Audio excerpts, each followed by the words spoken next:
1945.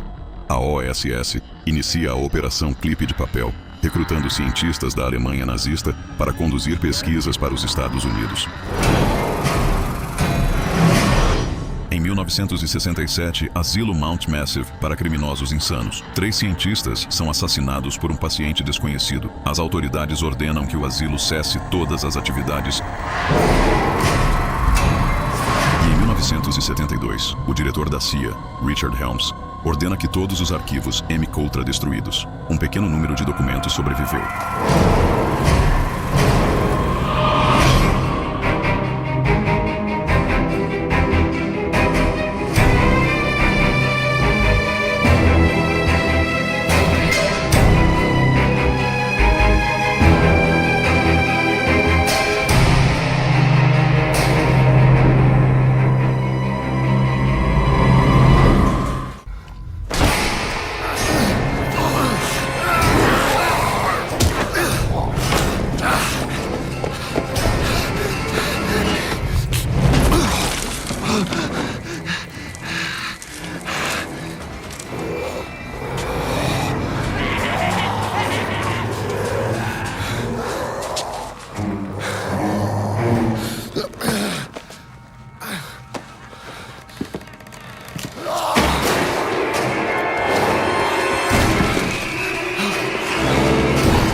Você não tem armas, você não pode lutar.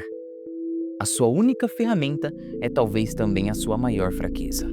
Cada passo à frente pode ser o seu último, e poucos jogos na história conseguiram capturar o sentimento de impotência e de terror puro como a obra-prima que vamos investigar hoje. Fala pessoal, meu nome é João Piel e bem-vindos a mais um Dossiê dos Games. Esse aqui vai ser o primeiro vídeo do canal oficial do Dossiê dos Games. E hoje nós vamos ligar a visão noturna e mergulhar de cabeça nos corredores ensanguentados do asilo Mount Massive para montar o dossiê completo de Outlast e a sua aterrorizante DLC Whistleblower. Preparem as baterias porque a noite vai ser longa. E antes de adentrarmos ao hospício, vamos aos fatos. Quem assina essa loucura do asilo Mount Massive? O arquivo de hoje é sobre Outlast. A desenvolvedora é Red Barrels, um estúdio independente canadense fundado por veteranos da indústria, Felipe Morin, David Chatenoff e Hugo Delaire. O jogo foi lançado para PC no dia 4 de setembro de 2013, feito na poderosa Unreal Engine 3. E o seu gênero é o mais puro survival horror, com uma estética que bebe direto de fontes de filmes found footage. Pense como A Bruxa de Blair ou o filme Hack, mas nesse caso você que tem o controle da câmera. A história de Outlast começa com coragem e uma aposta muito arriscada. Em 2011, esses 3 veteranos da Ubisoft e da EA decidiram que estavam cansados de fazer jogos onde o jogador é um super-herói, ou então jogos que tinham aqueles monte de coisa para comprar. Eles queriam o oposto. Eles largaram a estabilidade desses estúdios gigantes e juntaram suas economias e conseguiram um auxílio de $1 milhão do Fundo de Mídia do Canadá para criar algo próprio, sem amarras criativas. Eles não queriam censuras, eles não queriam nenhuma limitação. Apenas aquilo que a sua mente mais perturbada poderia gerar. E o conceito inicial era simples e brutal: medo. Eles prototiparam a ideia em apenas 24 horas durante uma Game Jam, focando na mecânica de correr e se esconder. O nome Outlast foi escolhido por seu duplo sentido: sobreviver a uma provação e durar mais que os seus adversários. Algo que você não faz apenas pela força, mas pela resistência. A filosofia era clara: Nas palavras dele, o objetivo era fazer os jogadores borrarem as calças. Eles queriam um terror genuíno, não apenas sustos. A inspiração veio diretamente de Amnesia: The Dark Descent, que provou que a tensão nasce da vulnerabilidade. A regra de ouro foi estabelecida: sem combate. O jogador não seria um herói, ele seria uma presa do ambiente. A única interação com o perigo seria correr, se esconder e, o mais importante, observar. A câmera ela não seria só um gimmick, seria o centro de tudo.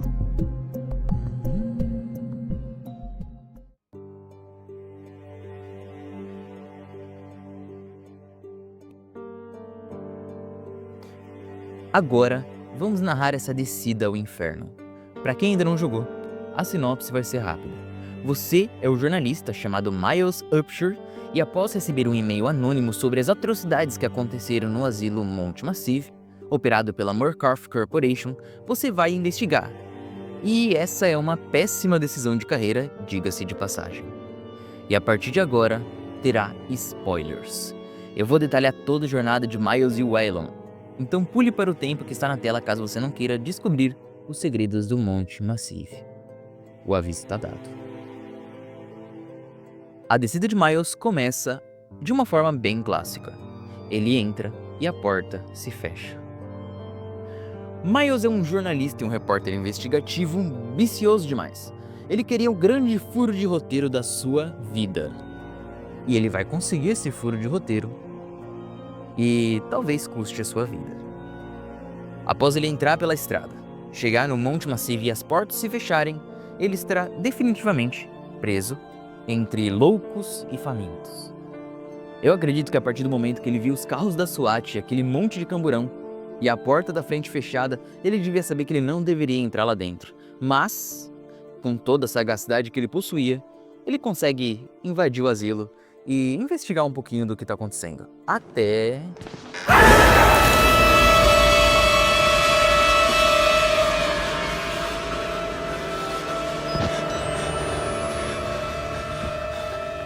que ele acaba entrando em uma sala muito escura e começa a ver corpos empalados. Logo de cara ele encontra um agente da SWAT pendurado no seu último suspiro que avisa ele: saia daqui. É aqui que encontramos o primeiro e grande antagonista, Chris Walker, um ex-militar gigante que arremessa Miles por uma janela e você é jogado de níveis abaixo do asilo. É o jogo dizendo que você não está mais no controle, não tem mais escapatória. Você não consegue fugir. E é claro que Miles também nota isso, e ele acaba se encontrando com o Padre Martin. E ele basicamente é o seu guia, vendo que você é como se fosse um apóstolo em uma missão para documentar a verdade do Outrider, o seu Deus. Ele é o arquiteto de sua jornada, sempre um passo à frente. E através de documentos que você coleta, o quebra-cabeça começa a se montar. Você tenta escapar, mas o padre garante que você não consiga. Você não vai muito longe do asilo e acaba preso entre os loucos. Descobrimos também sobre o Dr. Rudolf Wernicke, um cientista alemão trazido para os Estados Unidos na Operação Clipe de Papel, a mesma que trouxe os cientistas nazistas. Ele é a mente por trás do projeto Outrider.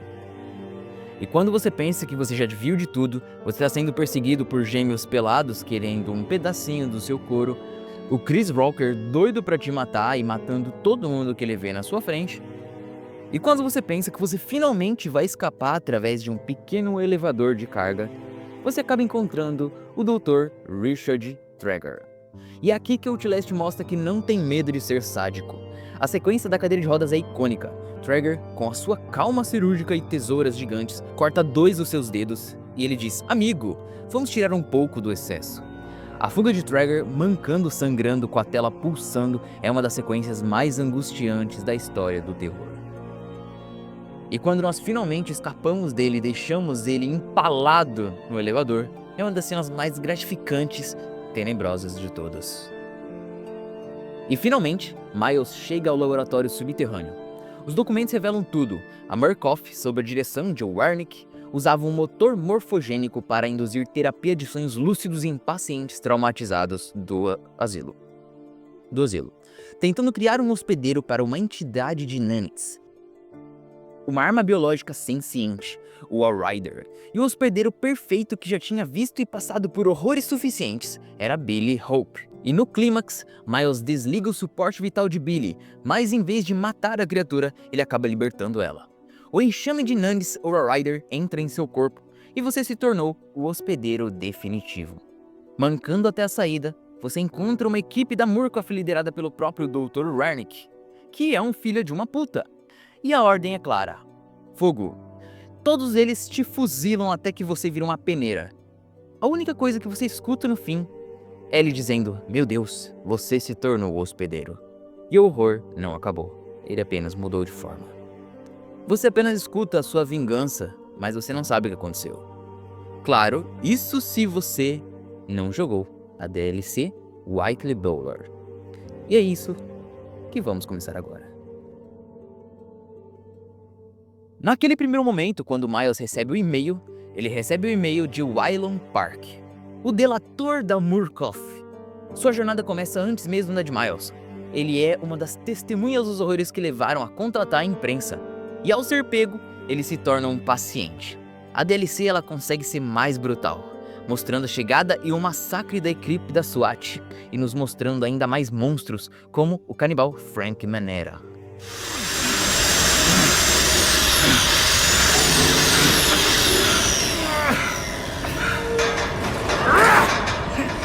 Stay there and cook. E se Traeger, o doutor louco, era o sadismo, Ed Gluskin é a pura psicose. Você vê ele logo no começo, antes de ser delatado, mas aí depois você acaba encontrando ele em primeira mão. Ele é apelidado de o Noivo, obcecado em achar a sua noiva perfeita. Ele captura e mutila homens em uma oficina bem macabra. E a perseguição dele é o puro terror psicológico. Ele não quer apenas te matar, ele quer te transformar em uma mulherzinha. E isso é quase terminando em você sendo partido ao meio com uma serra de cortar madeira. Mas no fim, Wylon escapa por pouco, presenciando o momento em que Miles se torna o novo Outrider. Ele consegue chegar ao Jeep do Miles, e esse é um dos momentos mais belíssimos do mundo dos videogames. Você presencia o nascer do sol em um mundo tomado de escuridão.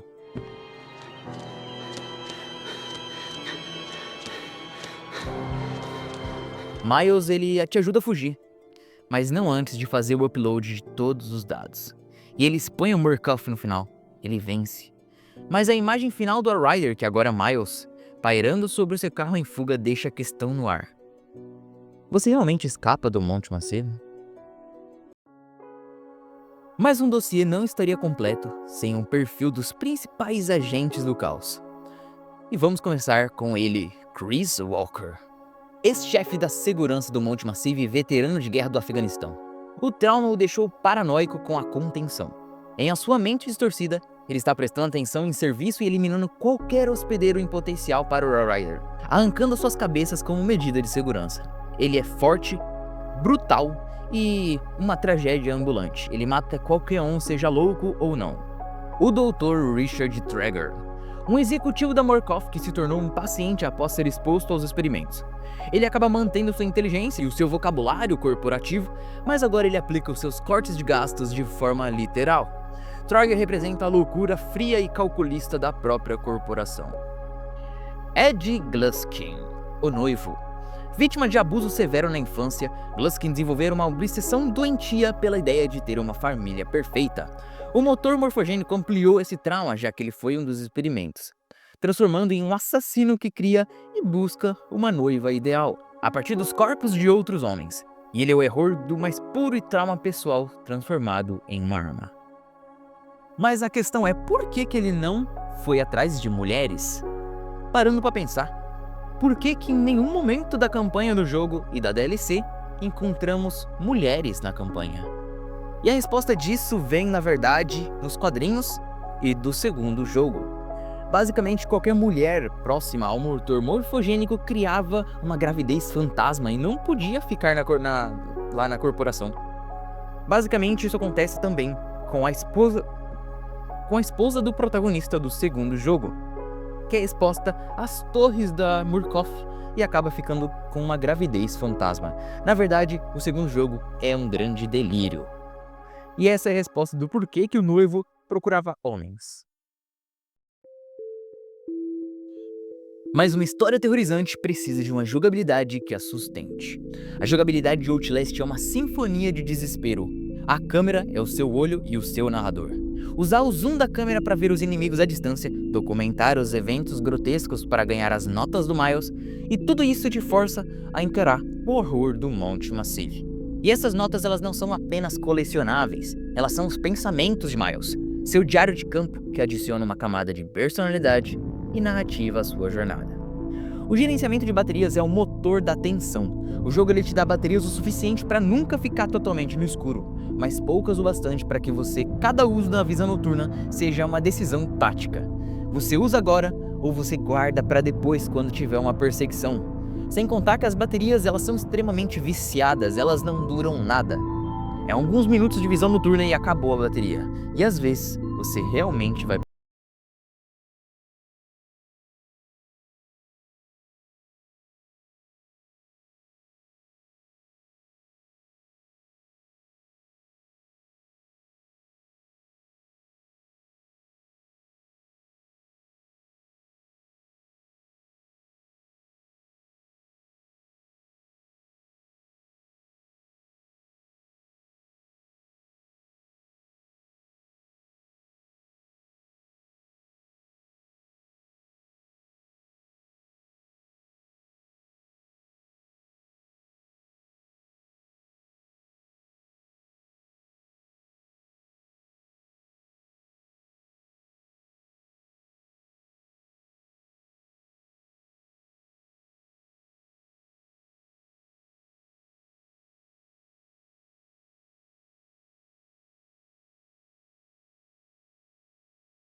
estar morrendo.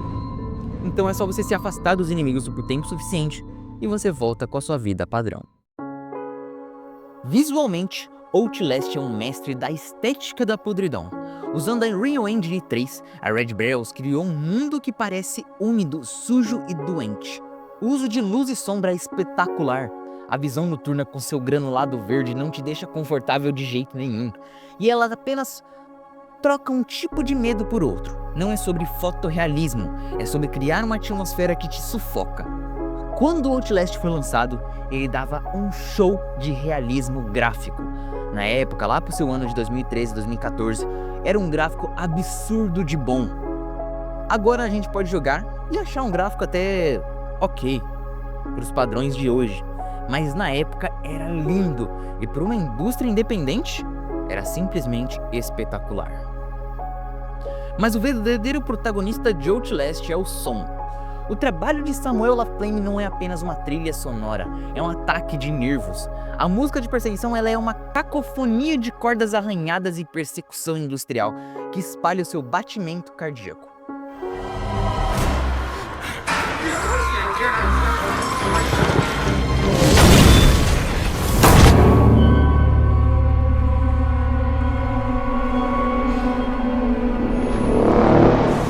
Não há melodias heróicas, apenas o pânico musicado.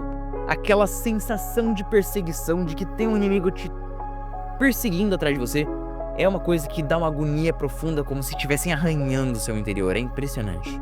E o design de som é simplesmente perfeito. Cada som tem um significado. O rangido de uma porta, ou aquele corno do Miles batendo a porta como se não tivesse ninguém atrás dele, esse idiota. Os seus passos, a respiração ofegante e o mais importante, o som dos inimigos.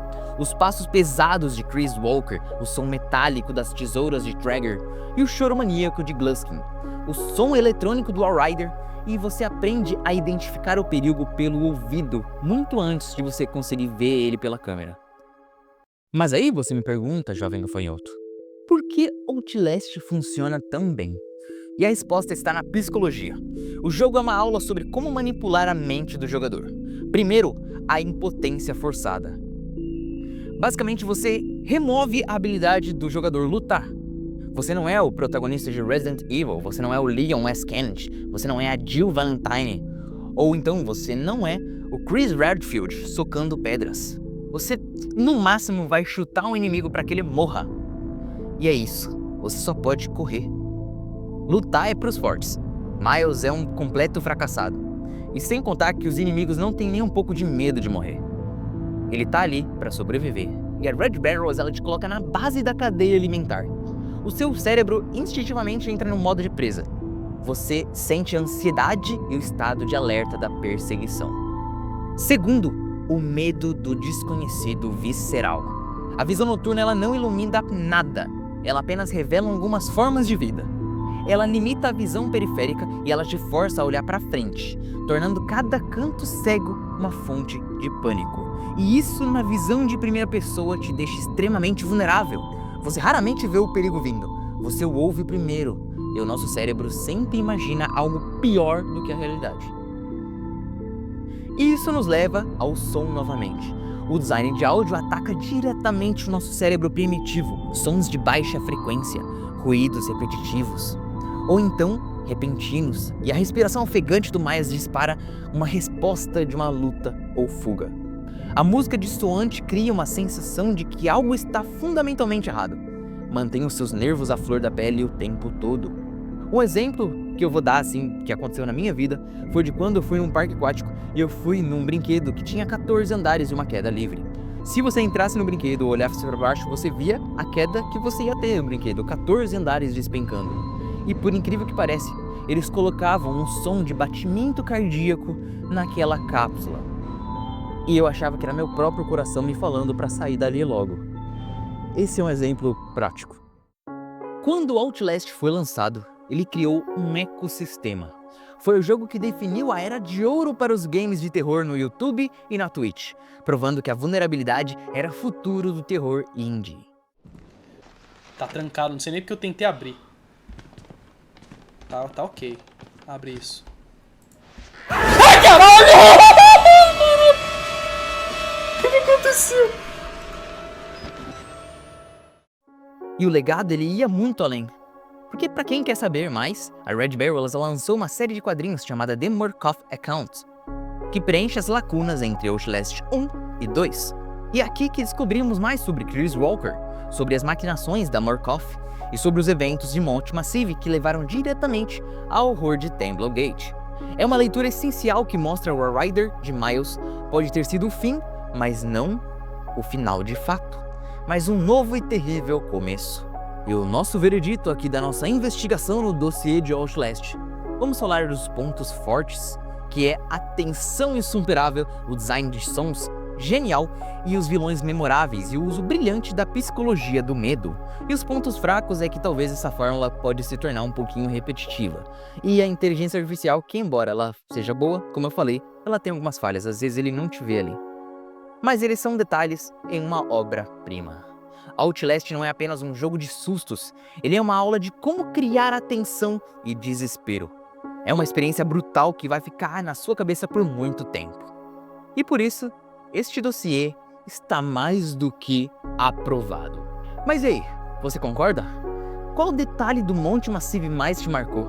Deixe a sua investigação aqui nos comentários. E se gostou, esmaga o like, se inscreve nesse canal, que esse é um canal novo e esse é o primeiro vídeo, então é isso. Ativa o sininho para receber novos vídeos, eu vou tentar manter uma certa frequência. E é isso, fiquem ligados porque no próximo dossiê dos games, vamos voltar no tempo talvez, em outro jogo sombrio e interessante, quem sabe. Deixe aqui nos comentários ideias de que outros jogos eu posso trazer aqui para um dossiê dos games. E é isso, muito obrigado pela coragem, pessoal. A gente se vê no próximo vídeo. Até mais. Fui.